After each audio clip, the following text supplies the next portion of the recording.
Mestre, eu preciso de um milagre. Transforma minha vida, meu estado. Faz tempo que eu não vejo a luz do dia. Estão tentando sepultar minha alegria, tentando ver meus sonhos cancelados. Lázaro ouviu a sua voz quando aquela pedra removeu. Depois de 4 dias ele reviveu. Mestre, não há outro que possa fazer aquilo que só o teu nome tem todo o poder. Eu preciso tanto de um milagre. Remove a minha pedra, me chama pelo nome, muda minha história, ressuscita os meus sonhos, transforma minha vida, me faz um milagre, me toca nessa hora, me chama para fora. Olá, meus irmãos, minhas irmãs, é uma alegria enorme revê-los sempre através do estudo da Palavra de Deus. Eu gostaria, antes de darmos início a esse estudo, de convidá-los para fazermos uma oração. Santo Deus, muito obrigado, Senhor, por nos dar essa oportunidade de estudarmos a Tua Palavra, de podermos sempre buscarmos a Tua Palavra, o sustento para a nossa fé. Nos fortaleça através da nossa jornada, através deste estudo que Tu nos tens conduzido ao longo da história do Brasil. Guarda-nos, conduza-nos, é o que te suplicamos agradecidos, em nome de Jesus. Amém, Senhor. Agradando a Deus, pois o Senhor, seu Deus, está em seu meio. Ele é um Salvador poderoso. Ele se agradará de vocês com exultação e acalmará todos os seus medos com amor. Ele se alegrará em vocês com gritos de alegria. Vamos, essa ideia transcrita aqui em Sofonias 3:17 só nos deixa uma convicção que Deus tem prazer em nós, de nos ter como seus filhos, graças ao seu Filho amado Jesus. E foi Ele que formou, juntamente com o Pai e o Espírito Santo, essa aliança poderosa, esse vínculo, através da nossa redenção, pela remissão dos nossos pecados e o sangue de Jesus, e que nos vincula a tudo isso. Não dá outra ideia a não ser essa. O prazer que Deus tem, a alegria que Ele tem de saber que o êxito da missão, do plano da redenção, deu certo e pôde alcançar tantas pessoas. O segundo tema, mais valioso do que podemos imaginar. Irmãos, aqui nós temos em Lucas 15, de 11 a 32, a parábola do filho pródigo. É uma ideia bem objetiva sobre isso, porque ali aparece uma representação muito bacana de Deus representando o pai dessa família, o patriarca, e os 2 filhos representando 2 tipos de cristãos distintos. O filho mais moço, aí é então chamado de pródigo, que representa os cristãos que resolvem tirar férias de Deus uma temporada,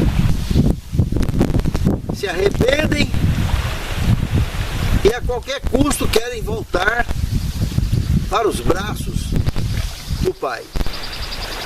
E o outro, o filho mais velho, representando aquele tipo de cristão que está sempre dentro da igreja, mas muito legalista, muito extremista, muito tradicionalista. E tão tradicionalista que essas regras e tradições tomaram conta do coração de tal forma que perdeu espaço para o amor e o perdão. Não conseguem mais estender essa ponte de reconciliação. E eu pergunto, qual desses dois estaria mais perdido no apogeu de suas ações? O mais velho, que não sabe perdoar, esqueceu como que ama? Ou o outro, que chegou a ponto de mergulhar na alimentação dos porcos, porque não era nem o porco que ele estava comendo, era a comida que dá para os porcos. Entende? Esse fundo de poço está igual. A perdição é tão grande de um lado quanto do outro. Não há salvação para nenhum dos dois nesse aspecto. Mas o outro, o que está no fundo do poço lá, comendo as bolotas do porco, esse teve uma reflexão de voltar disposto a ter prejuízos, cientes de que as nossas ações, as nossas feridas cicatrizam, mas toda vez que olharmos para aquela ferida, nós lembraremos do que causou aquela ferida. E lembrar de que as nossas ações têm preço, as nossas escolhas têm resultados. Que é exatamente essa a lição maior. Então ele estava disposto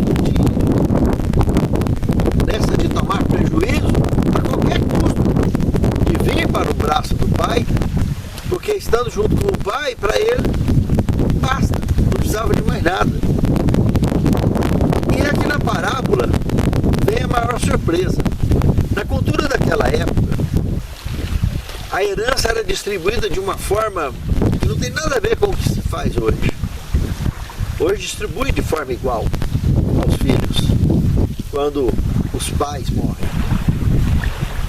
Mas naquela época, o mais velho tinha a maioria, a maior parte da herança. E uma quantidade muito pequena era distribuída ao resto dos filhos. E aqui, como tinha só 2 filhos, essa menor parte, o filho mais jovem resolveu pleitear, pedir ela antes, com o pai em vida, então, para poder viver a sua vida e tentar a sua sorte. Só que ele queria, na realidade, era esbanjar, era destruir tudo do dia para a noite. Ter um pequeno momento de alegria para um tremendo dissabor depois, pensando que quem sabe pudesse ter a sorte de ganhar dinheiro. E não foi assim que ele aprendeu. O filho mais velho aprendeu direitinho, só que deixou as tradições tomar conta do coração e ele acabou perdendo, por outro lado, o espaço da salvação. E ele precisava de aprender com essa lição do retorno do seu irmão, para que ele pudesse reencontrar a salvação, assim como o seu irmão reencontrou. O filho mais moço vai, acaba com tudo e volta. Porque ele volta, o pai, representando então a Deus, surpreende nessa questão toda. Ele abraça esse filho, manda dar um banho nele, devolve o anel de família para o dedo dele. Ou seja, ele volta a fazer parte da herança do pai de alguma maneira. E o pai ainda dá uma festa. O mais velho ficou emburrado lá no canto. Quando ele chegou e viu aquela situação, ele não acreditou o que estava acontecendo.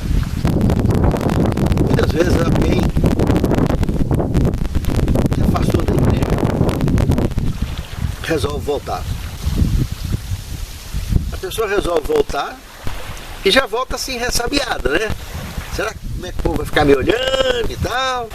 E aí, quando chega, se der de testa com o irmão mais velho, se por acaso ele tiver com o pé dentro da igreja e outro no abismo da perdição, esse irmão mais velho acaba de empurrar para ele descer no precipício. porque a recepção do mais velho foi letal. E aí que está a questão. Cristo morreu para salvar os dois. Morreu para salvar todos, de igual forma. E perdão é algo divino. Deus perdoa e esquece. O ser humano, perdão humano, ele perdoa e fica jogando na cara. Ele perde a oportunidade para estar jogando na cara, relembrando e condenando. E é por isso que algumas regras religiosas têm esse mesmo aspecto do filho mais velho. A pessoa, por exemplo, que tem cargo de ordenação, etc., na maioria absoluta das religiões. Se ele foi afastado da igreja um dia, foi cortado, na hora que voltar, não, cargo de ordenação ele não pode ter mais. Ah, não, para ele rebatizar, ele vai ter que passar tantos anos. Vai ter que passar isso, vai ter que passar aquilo, tem que fazer isso, fazer aquilo. Coisa incrível, coisa incrível. Como que o ser humano é propenso às regras das perdições da vida. As exigências que jogam as pessoas no abismo da perdição. E nós precisamos de trabalhar conectados com o amor de Deus, que está vinculado à misericórdia de Deus e ao perdão de Deus. A justiça é bem certa, mas para que mais justiça do que o rapaz já passou, perdendo tudo que ele tinha, ter vivido no meio do chiqueiro para lá para sobreviver e ter ralado e passado vergonha para ter coragem de voltar dos braços da família. Para que mais sofrimento do que isso? Mas foi pouco para o filho mais velho. Então fica aqui uma lição muito interessante, porque nós, para Deus, o ser humano, é muito mais valioso do que se possa imaginar. Para nós ficarmos tentando nos posicionarmos como justiceiros que não foi convidado por Deus para isso, nós somos convidados para perdoar, para amar, para evangelizar e trazer as pessoas para o Senhor julgar e salvar. Perdoar e amar. Pense nisso, amado. Pense nisso, amado. O fato de estar na igreja não significa tudo. A igreja não é a arca de Noé. Pode até simbolizar. Mas a salvação vem pela graça. Não tem obra nenhuma que nós façamos que nos dê merecimento de salvação. A nossa salvação está acreditada em Cristo o tempo todo, através da sua graça e do seu amor. Pense nisso. Muito sério. O terceiro tema, alegrando-se com júbilo. Irmãos, aqui nós temos em Sofonias 3,17, esse tema que nós temos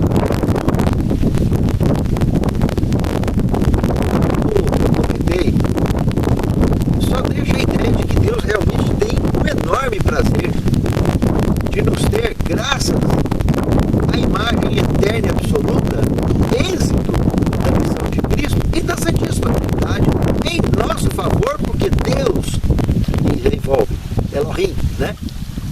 Pai, Filho e Espírito Santo, plural, 3 pessoas. Deus amou o mundo de tal maneira que deu o seu único da espécie, o seu unigênito, para que todo aquele que nele crê não pereça, mas tenha vida eterna. Nós temos outras ideias na Bíblia, aqui como Efésios capítulo 5, verso 25, verso 28, que mostra que o marido deve amar a esposa assim Cristo amou a igreja e se deu por ela. Nós temos aqui essa ideia que nessa passagem o marido é exortado a amar a esposa e como também Cristo amou a igreja, se entregou por ela e a amá-la como ao próprio corpo. Esse texto de Efésios, meus irmãos, não apenas destaca o tipo de amor altruísta e sacrificial que o marido deve ter por sua esposa, mas também demonstra que o próprio Cristo ama seu povo, a igreja, como parte de si mesmo. Pense nisso. É muito profundo. No quarto tema, podemos agradar a Deus? Irmãos, se lermos Isaías 43, verso 4, e o Salmo 149, verso 4, e Provérbios 15, 8 e 9, nós chegaremos à conclusão que em Cristo, com toda simplicidade, agradaremos ao Senhor sempre. Em Cristo. Sem Cristo, jamais. E em Cristo,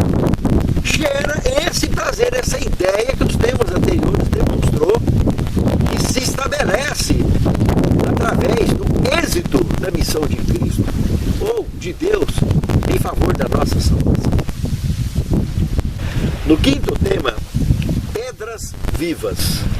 Aqui agora, voltados para o estudo de Romanos, capítulo 8, verso 1, 5, verso 8. Podemos também observar 1 Pedro 2, 4 a 6 e Hebreus 11, 6. Irmãos, nesses textos aqui, nós chegaremos à conclusão que, sem a intervenção de Deus, as pessoas caídas são incapazes de apresentar algo valioso para Ele. No entanto, o Senhor, em sua graça e misericórdia, abriu um caminho por meio da obra de Cristo.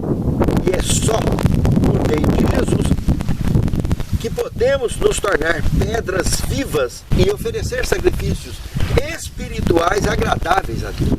É exatamente isso que se destaca em 1 Pedro capítulo 2, verso 4 a 6. Nós nos tornamos em Cristo pedras vivas. E o Senhor faz morada em nós e nos conduz como luz do mundo e sal da terra. Luz do mundo, para que as pessoas enxerguem a luz de Deus através de nós. Sal da terra, para que as pessoas encontrem melhor tempero em suas vidas através de nós. Para isso serve o sal, é para temperar.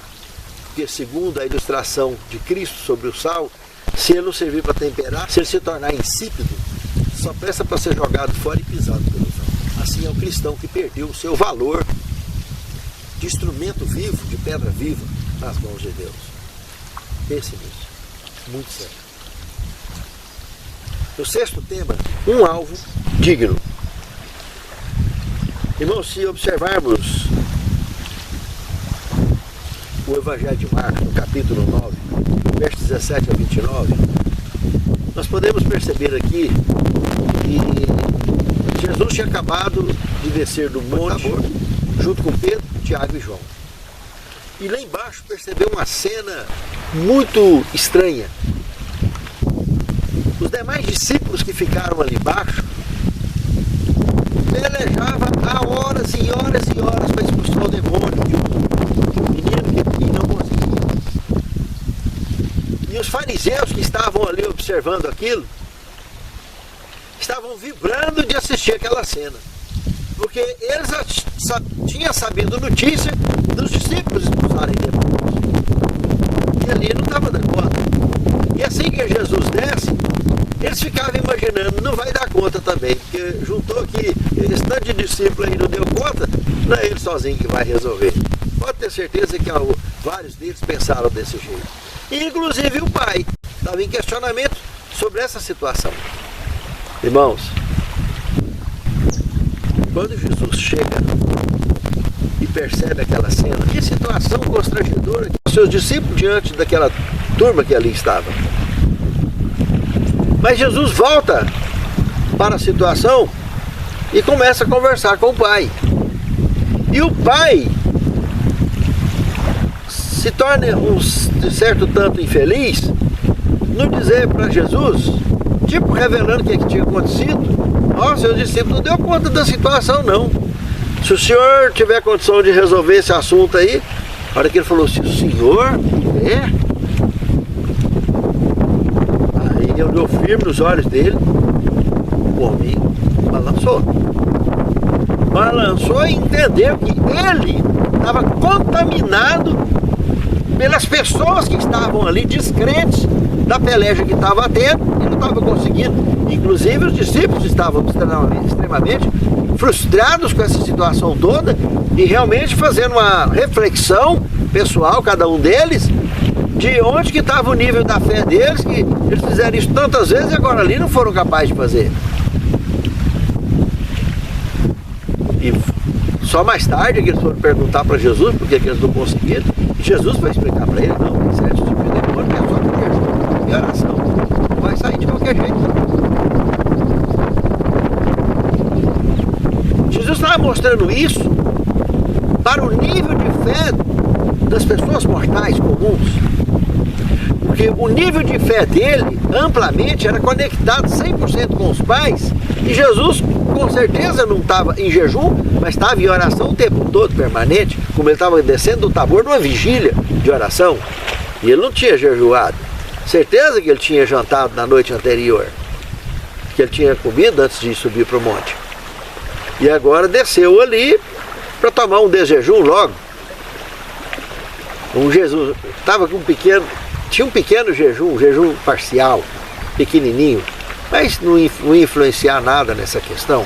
O que influencia ali é que nós estamos falando de Jesus, o Filho do Deus vivo, e que tinha conexão de 100%, mesmo como um Deus homem que estava vivendo aqui na terra. Para os olhos do Pai, percebeu que ele reconheceu e pediu perdão pela falta de fé dele.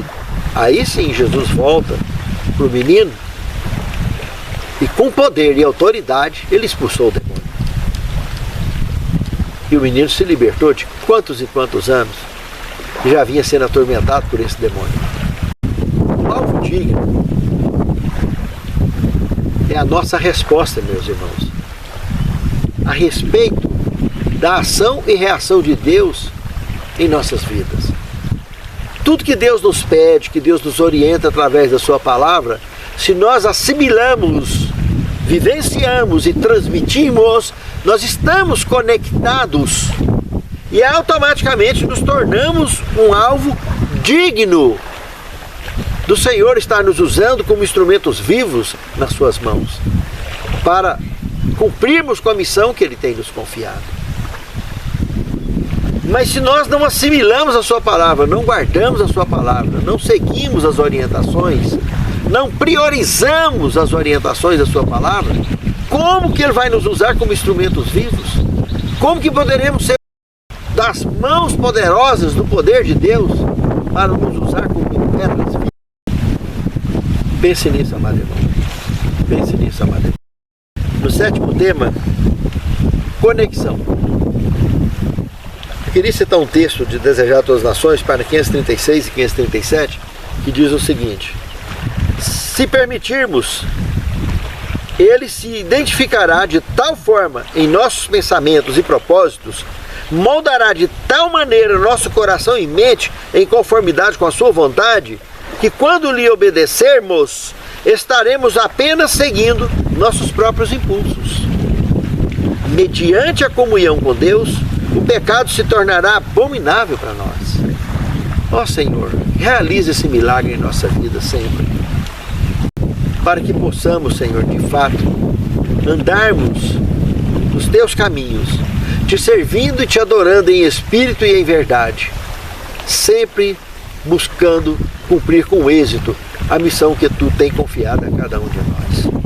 Nos faça pedras vivas e que possamos, pela tua graça, sermos vitoriosos em todas as lutas nas quais nos abraçamos através da fé, com a tua orientação e com a tua direção.